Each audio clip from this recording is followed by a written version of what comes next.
Welcome to star powers.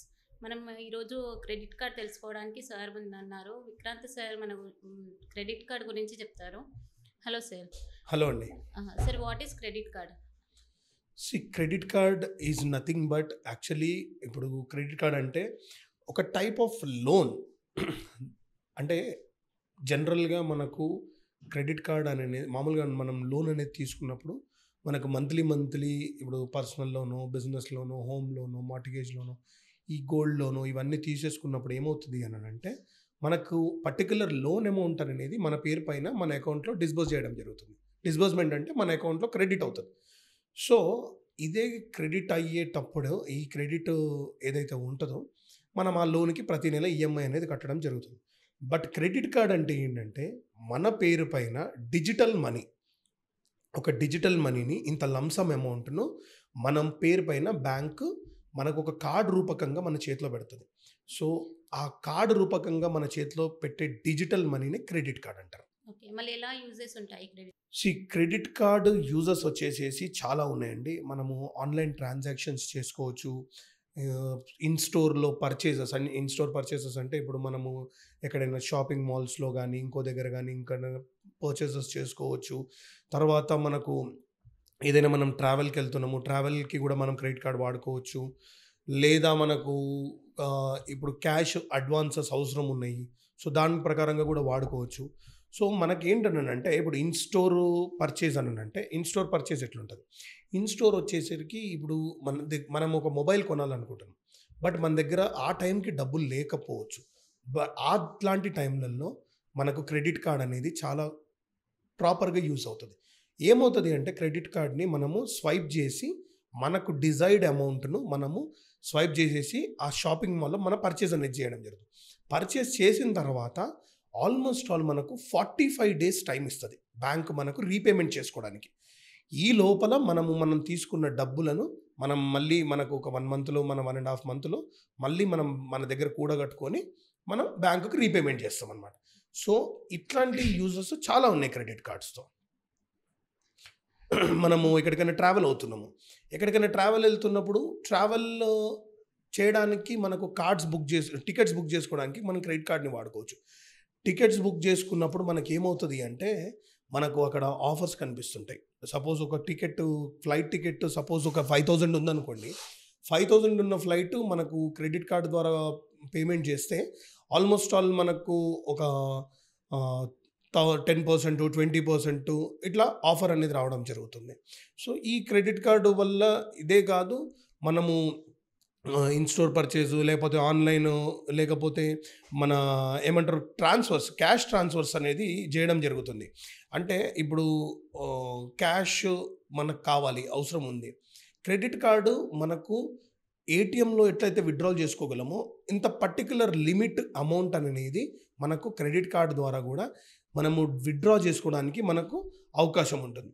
ఇప్పుడు suppose ఎమర్జెన్సీకి ఏదైనా ఫండ్ అవసరం ఉంది, మనకు ఇమ్మీడియట్లీ కార్డు మనము స్వైప్ అన్న చేసుకోవచ్చు లేదా మనం కార్డు ద్వారా డబ్బులు అన్నట్టు విత్డ్రా చేసుకోవచ్చు. కానీ కార్డుని స్వైప్ చేస్తే ఒక రేట్ ఉంటుంది, కానీ కార్డులో నుంచి డబ్బులు విత్డ్రా చేస్తే మాత్రం మనకు రేట్ ఆఫ్ ఇంట్రెస్ట్ అనేది ఎక్కువ పడుతుంది. క్రెడిట్ కార్డ్స్ ఎన్ని టైప్స్ ఉంటాయి? క్రెడిట్ కార్డ్స్ వచ్చేసరికి మనకు almost all 4 types of credit cards ఉన్నాయండి. కార్డ్ 1 మామూలుగా స్టాండర్డ్ కార్డ్స్ అంటే ఎట్లా ఉంటాయంటే ఇప్పుడు జనరల్గా మనము నార్మల్ బేసిక్ బేసిక్ మనకు సంబంధించిన ఆఫర్స్తో ఉండేదాన్ని స్టాండర్డ్ క్రెడిట్ కార్డ్ అంటారు. నార్మల్ ఆఫర్స్ అంటే చిన్న ఆఫర్స్ ఉంటాయి, సో అట్లాంటి బేసిక్ ఆఫర్స్ ఉండేది standard credit card. Rewards credit card అంటారు. Rewards credit card is nothing but ఇప్పుడు ఏదైనా స్వైప్ ఇన్ ద సెన్స్ మనము కార్డుని యూజ్ చేయడంని స్వైప్ అంటారు. సో ఏ స్వైప్ చేసినా మనకు పాయింట్స్ అనేది వస్తూ ఉంటాయి. వాటిని మనము points is nothing but it is also a cash. అంటే ఇప్పుడు మనకు ఒక 100 points వచ్చినాయి అనుకోండి, సేమ్ మనము దాన్ని క్యాష్ కింద కన్వర్ట్ చేసుకొని మన బిల్ పేమెంట్కి కూడా మనకు యూజ్ అవుతుంది. సో ఇట్లాంటివి రివార్డ్ పాయింట్స్ వచ్చే credit card. Same payments purchases కోసము కొన్ని కార్డ్స్ ఉంటాయి. అంటే కొన్ని పేమెంట్స్ చేయాలి, కొన్ని పర్చేసెస్ చేయాలి అంటే లైక్ ఇప్పుడు మనకు చాలా ప్లాట్ఫామ్స్ ఉంటాయి ఆన్‌లైన్ ప్లాట్‌ఫార్మ్స్. దాంట్లో మనం పర్చేసెస్ చేసినప్పుడు ఈ పర్టిక్యులర్ క్రెడిట్ కార్డ్ ద్వారా కొంటే మనకు చాలా ఆఫర్ అంటే లైక్ మోర్ దెన్ 20%, 30% అని ఆఫర్స్ వస్తాయి. లేదా ఈఎంఐగా కన్వర్ట్ చేసుకోవడానికి ఆఫర్స్ వస్తాయి. ఇట్లాంటి యూజెస్ ఉన్న క్రెడిట్ కార్డ్ ఒకటుంటుంది. And lost interest charges. అంటే ఇప్పుడు ఒకవేళ గనక మీరు ట్రావెల్ క్రెడిట్ కార్డ్స్ అని ఉంటది. ఇప్పుడు ఒకవేళ ట్రావెల్ క్రెడిట్ కార్డ్స్ ఎట్లా ఉంటాయనంటే చాలామంది ఎక్కువ ఫ్రీక్వెంట్‌లీ ఫ్లైట్స్ యూజ్ చేయడము, ట్రైన్స్ యూజ్ చేయడము చేస్తా ఉంటారు. కొంతమంది బిజినెస్ పర్పస్‌లో. వీళ్ళకు ట్రావెల్ పైన గూడా ఆఫర్స్ వచ్చే కార్డ్స్ ఉంటాయన్నమాట. సో, కార్డ్స్ వచ్చేసి 4 టైప్స్ ఆఫ్ క్రెడిట్ కార్డ్స్. ఒకటి స్టాండర్డ్ క్రెడిట్ కార్డ్, రెండొచ్చేసేసి రివార్డ్ క్రెడిట్ కార్డ్, మూడొచ్చేసి ట్రావెల్ క్రెడిట్ కార్డ్, నాలుగోదొచ్చేసి secured credit card. Secured credit card is nothing but ఇప్పుడు కొంతమందికి ఏమవుతదంటే క్రెడిట్ కార్డ్ వాడాలని ఆశ ఉంటది. కానీ వాళ్ళ సిబిల్ ఇష్యూస్ వల్ల ఓకే. వాళ్ళకు క్రెడిట్ కార్డ్ అనేది రిజెక్ట్ అవ్వడం జరుగుతుంది. అట్లాంటి టైంలలో ఏం చేస్తామంటే ఒక పర్టిక్యులర్ బ్యాంక్‌లో ఇన్ని డబ్బులనేది మనం బ్యాంకర్ డిపాజిట్ చేయించి ఆ కార్డ్‌ని మనము ఎవరైతే కస్టమర్ ఉంటారో వాళ్ళకు ఇష్యూ చేయడం జరుగుతుంది. సో, ఈ క్రెడిట్ కార్డ్ ఇష్యూ జరిగినప్పుడు తను ఏదైతే లిమిట్ డబ్బులు ఒక 10,000, 15,000, 20,000 ఇనీషియల్‌గా వాడుతున్న కొద్దీ తన సిబిల్ ఇంప్రూవ్‌మెంట్ అయినప్పుడు ఈ కార్డ్‌ని బేస్ చేసుకొని తనకు యాడ్ ఆన్‌గా ఇంకో బ్యాంక్ కార్డ్ ఆఫర్ చేస్తదనమాట. So, these are 4 types of credit cards. Advantages ఏంటి సార్ మళ్ళీ క్రెడిట్ కార్డ్ వల్ల? క్రెడిట్ కార్డ్ అడ్వాంటేజెస్ వచ్చేసరికి అదే చెప్పినా కదండీ. మనకు ఎమర్జెన్సీకి ఏదైనా ఫండ్ కావాలి. మన దగ్గర డబ్బు లేదు.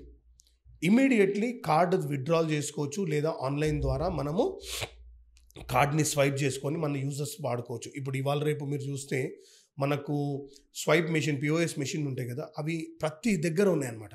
సో, స్వైపింగ్ మెషిన్స్ లేకుండా ఎక్కడ కూడా లైక్ రెస్టారెంట్స్ కావచ్చు, లేకపోతే హోటల్స్ కావచ్చు, లేకపోతే మాల్స్ కావచ్చు, ఎక్కడికి పోయినా మనకు స్వైప్ మెషిన్ అనేది ఉంటుంది.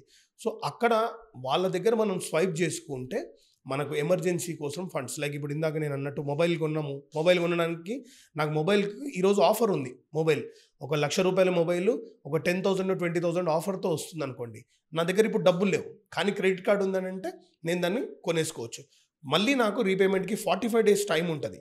కాకపోతే ఏంటనంటే ఈ 45 డేస్‌లో ఇంకొక మనకు ఆప్షన్ ఎట్లా ఉంటదంటే దీన్ని ఈఎంఐ కింద కన్వర్ట్ చేసేసుకోవచ్చు. ఈఎంఐ కింద కన్వర్ట్ చేసుకునే పరిస్థితి ఒకవేళ ఆప్షన్ చూయించలేదు అంటే మినిమమ్ బ్యాలెన్స్ అంటారు. ₹1,00,000 వాడితే మినిమమ్ 2,000, 3,000 రూపీస్ మినిమమ్ ఉంటది. సో, ఆ 2,000, 3,000 రూపీస్‌ని పేమెంట్ చేసుకుంటా కూడా మనము ఆ కార్డ్‌ను మనం ముందుకెళ్ళిపోవచ్చనమాట. డిసడ్వాంటేజెస్ ఏంటి క్రెడిట్ కార్డ్? ఇప్పుడు ఒక ప్రోడక్ట్‌లో అడ్వాంటేజెస్ ఎట్లా ఉంటాయో డిసడ్వాంటేజెస్ కూడా అట్లనే ఉంటాయండి. క్రెడిట్ కార్డ్‌లో డిసడ్వాంటేజెస్ అన్నానంటే నథింగ్ అండి. సీ డబ్బులు లేవు అన్నప్పుడు మనము నా దగ్గర ₹100 ఉన్నాయి నా పాకెట్‌లో అంటే దాన్ని ఆచితూచి నేను స్పెండ్ చేస్తా. అదే నా జేబులో 1,00,000 ఉందనుకోండి, నేను ఎట్లా పడితే అట్లా స్పెండ్ చేస్తా. సో, ఈ డిజిటల్ మనీని మనము ప్రాపర్‌గా వాడుకుంటేనేమో మనకు ప్రాపర్ అడ్వాంటేజెస్‌గా మనకు ఉంటది. ప్రాపర్‌గా వాడుకోవడము ఇన్ ద సెన్స్ ఎట్లా అంటే నాకు ఈ డిజిటల్ మనీని ఎట్లా వాడుకోవాలా, నాకేదైనా ఎమర్జెన్సీ స్వైప్స్ ఉన్నాయి, లేకపోతే ఏదైనా ఆఫర్స్ వచ్చినాయి, ఇట్లాంటి వాటిలో కాకపోతే కొంతమంది ఏం చేస్తా ఉంటారంటే ఎట్లా పడితే అట్లా క్రెడిట్ కార్డ్‌ని వాడుతా ఉంటుంటారు. అంటే ఇష్టానికి స్వైప్ చేయడము, ఎక్కడ పడితే అక్కడ క్యాష్ తీసుకొని విత్‌డ్రా చేయడం. వీటి వల్ల ఓవర్ స్పెండింగు, ఫైనాన్షియల్‌గా మనము ఏదైతే ప్రాపర్‌గా ఉందామని అనుకుంటామో దాన్ని ఒకవేళ గనక మనం బ్రేక్ చేసుకుంటే మనకు ఫైనాన్షియల్ స్టేబిలిటీ ఉండకుండా రేపొద్దున సిబిల్ ఇష్యూస్ రావడము, ఇంకోటి రావడము అనేది జరుగుతుంది. దీనివల్ల అడ్వాంటేజెస్ ఎంత ఉందో డిసడ్వాంటేజెస్ కూడా అంతే ఉన్నాయి. బట్ ఒకటేంటి అని అంటే ప్రాపర్‌గా ఫైనాన్షియల్ బాధ్యతతోని తీసుకొని ప్రాపర్‌గా కట్టుకుంటా అనే వాళ్ళకు ఏ కార్డ్ తీసుకున్నా ఒక్కొక్కళ్ళు ఉంటారు. ఇప్పుడు దగ్గర దగ్గర 10, 20 కార్డ్స్ కూడా వాడతారు. కార్డ్స్ ఎందుకు వాళ్ళకు 10, 15 కార్డ్స్ ఎందుకు వాడగలుగుతున్నారు అని అంటే వాళ్ళు వాడే ఫైనాన్షియల్ బిహేవియర్‌తో వాళ్ళకు యాడ్ ఆన్ కార్డ్స్ రావడం వల్ల వాళ్ళు 4 కార్డులు అయినా సరే ప్రాపర్‌గా వాడుకుంటుంటారు. ఇప్పుడు అవసరం లేని దగ్గర స్వైప్ చేయడము, ఇష్టానికి స్వైప్ చేయడం బంద్ చేసేసి పద్ధతిగా నాకు ఇంత కావాలి, ఈరోజు నా స్పెండ్ ఈరోజు ఒక ₹100 ఉంది, ₹100 స్పెండ్ చేయాలి, ₹1000 ఉంది, ₹1000 స్పెండ్ చేయాలి. ఇట్లాంటివి మనం అడ్వాంటేజెస్ ప్రాపర్‌గా చేసుకుంటే అడ్వాంటేజెస్. లేదు అవసరం లేదు అయినా సరే నేను అన్నెసరీ షాపింగ్స్ అని, లేకపోతే అన్నెసరీగా క్యాష్ విత్‌డ్రాల్స్ అని నేను అని ఇష్టానుసారంగా మీరు ఒకవేళ చేసుకుంటా పోతూ ఉంటే ఆటోమేటిక్‌గా డిసడ్వాంటేజెస్ అనేది వస్తా ఉంటది. ఎలాంటి కస్టమర్స్‌కి క్రెడిట్ కార్డ్ ఎలిజిబిలిటీ ఉంటుంది? సి salaried, self employed 2 type of కస్టమర్స్‌కి మనకు క్రెడిట్ కార్డ్ ఎలిజిబిలిటీ అనేది వస్తుందండి. సాలరీడ్‌లో మినిమమ్ 15,000 నుంచి స్టార్ట్ చేస్తాము. సేమ్ సెల్ఫ్ ఎంప్లాయిడ్‌లో మినిమమ్ 5,00,000 రూపీస్ ఐటీఆర్ పే చేసే వాళ్ళ దగ్గర నుంచి స్టార్ట్ చేస్తాము. సో, ఇక్కడ క్రెడిట్ కార్డు తీసుకోవడానికి ఇది జస్ట్ అర్హత. అంటే ఎలిజిబిలిటీకి క్రైటీరియా. దాంతోపాటు ఏజ్ మ్యాండేటరీగా 21 ఇయర్స్ ప్లస్ ఉండాలి. సో, ఈ క్రైటీరియాలన్నీ మీట్ అయితే ప్రాపర్‌గా అప్పుడు మనం వాళ్ళకు క్రెడిట్ కార్డ్ అనేది ఇష్యూ చేయడం జరుగుతుంది మా డిజి లోన్స్ ద్వారా. Okay. Thank you sir. Thank you అండి. Thank you so much.